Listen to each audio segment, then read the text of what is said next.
पश्चिम बंगाल में बड़ी राजनीतिक हलचल। वेस्ट बंगाल इलेक्शन में बड़ी जीत के बाद आज शनिवार को पश्चिम बंगाल में बीजेपी के पहले मुख्यमंत्री के रूप में शुभेंदु अधिकारी शपथ लेने जा रहे हैं। शुभेंदु अधिकारी शपथ लेने से पहले ही साफ कर चुके हैं कि अब पश्चिम बंगाल में मैं नहीं, हम सब मिलकर सरकार चलाएंगे। हालांकि बंगाल की सत्ता संभालते ही शुभेंदु अधिकारी के सामने कानून व्यवस्था, अवैध घुसपैठ, सिंडिकेट सिस्टम पर लगाम लगाने और महिला सुरक्षा समेत कई बड़ी चुनौतियां होंगी। इस आर्टिकल में उन चुनौतियों के बारे में जानते हैं।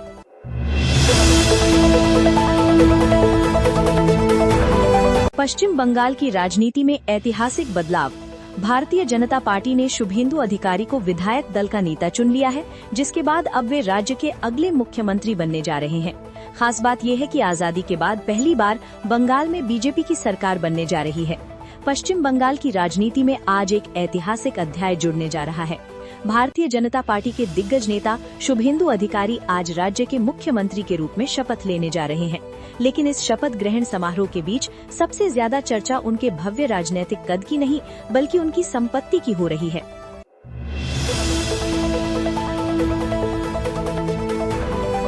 दिल्ली में दर्दनाक सड़क हादसा।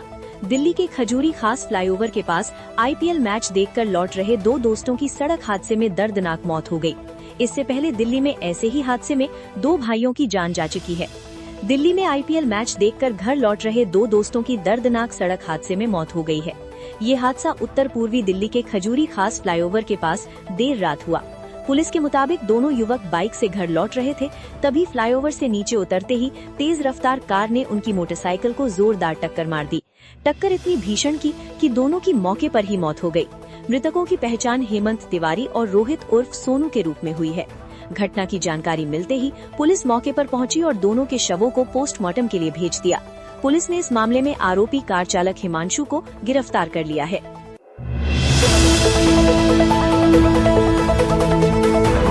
पंजाब की राजनीति में ईडी की बड़ी कार्रवाई।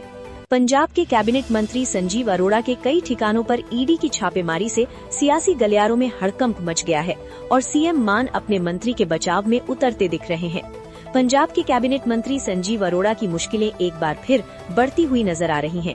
ईडी ने एक बार फिर उनके और उनके सहयोगियों के 5 ठिकानों पर छापेमारी की है। ये छापेमारी दिल्ली, एनसीआर और चंडीगढ़ में चल रही है। इसके अलावा संजीव अरोड़ा के अलॉटेड सरकारी बंगले पर भी ईडी की छापेमारी चल रही है। इस छापेमारी से पंजाब की सियासत में हड़कंप मच गया है और खुद सीएम भगवंत मान का बयान सामने आया है। भगवंत मान ने बीजेपी पर निशाना भी साधा है।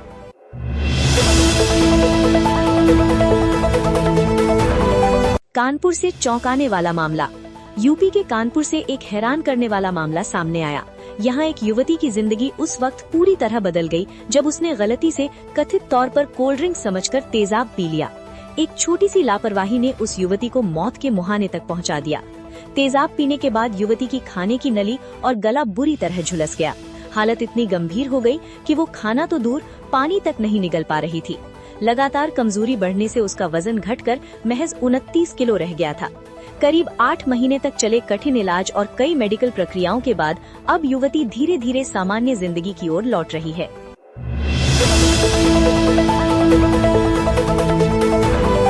देश को मिला नया सीडीएस। नई दिल्ली से बड़ी खबर। देश को नया सीडीएस यानी चीफ ऑफ डिफेंस स्टाफ मिल गया है।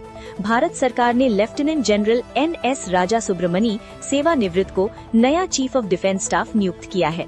NS राजा सुब्रमणी कार्यभार ग्रहण करने की तिथि से लेकर अगले आदेश तक भारत सरकार के सैन्य मामलों के विभाग के सचिव के रूप में भी कार्य करेंगे। कौन है NS राजा सुब्रमणी?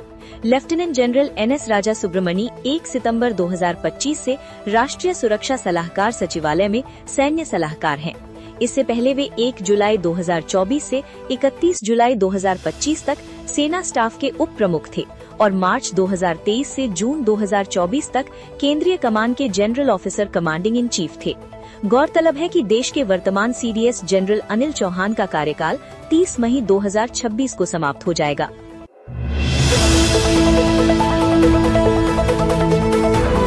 तमिलनाडु की राजनीति में नया मोड़। तमिलनाडु में चल रहे सियासी हलचल में एक और नया मोड़ आ गया है। राज्यपाल RV अर्लेकर के कार्यालय के सूत्रों ने बताया है कि अभिनेता से राजनेता बने थलापति विजय को कल मुख्यमंत्री पद की शपथ ग्रहण के लिए निमंत्रित नहीं किया गया है। इसकी वजह ये है कि वे राज्य की 234 सदस्यीय विधानसभा में बहुमत के लिए आवश्यक 118 विधायकों का समर्थन साबित नहीं कर सके हैं। सूत्रों के अनुसार विजय ने VCK, AMMK और एक IUML विधायक के साथ TVK का साथ देने के लिए बातचीत की, लेकिन वे आवश्यक समर्थन जुटाने में सफल नहीं हो सके हैं। सूत्रों ने आगे बताया कि विजय को बहुमत से 2 कम यानी 116 विधायकों का ही अब तक समर्थन प्राप्त है।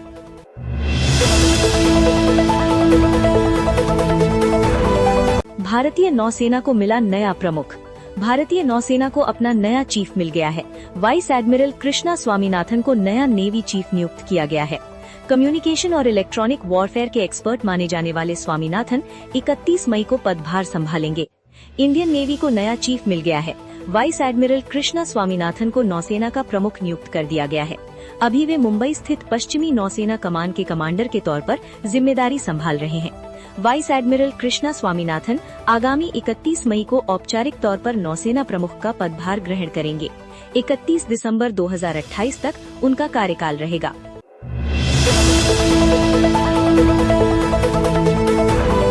संभाजीनगर धर्मांतरण मामले में बड़ा खुलासा। संभाजीनगर में निदा खान को AIMM के स्थानीय नेता मतीन पटेल के लॉजिस्टिक सपोर्ट देने का खुलासा हुआ है। अब इस केस में AIMM नेता को सह आरोपी बनाया गया है। जाने पूरा मामला। धर्मांतरण मामले में निदा खान ने लंबे समय तक पुलिस को चकमा दिया, लेकिन कहानी में सबसे दिलचस्प मोड़ तब आया जब पुलिस ने अपनी सूझबूझ से AIMM के उस नेता को आइडेंटिफाई किया जो निदा खान को ग्राउंड सपोर्ट मुहैया करा रहा था, और एक पुराने मामले में पूछताछ के बहाने आरोपी की एग्जैक्ट लोकेशन भी ट्रैक कर ली।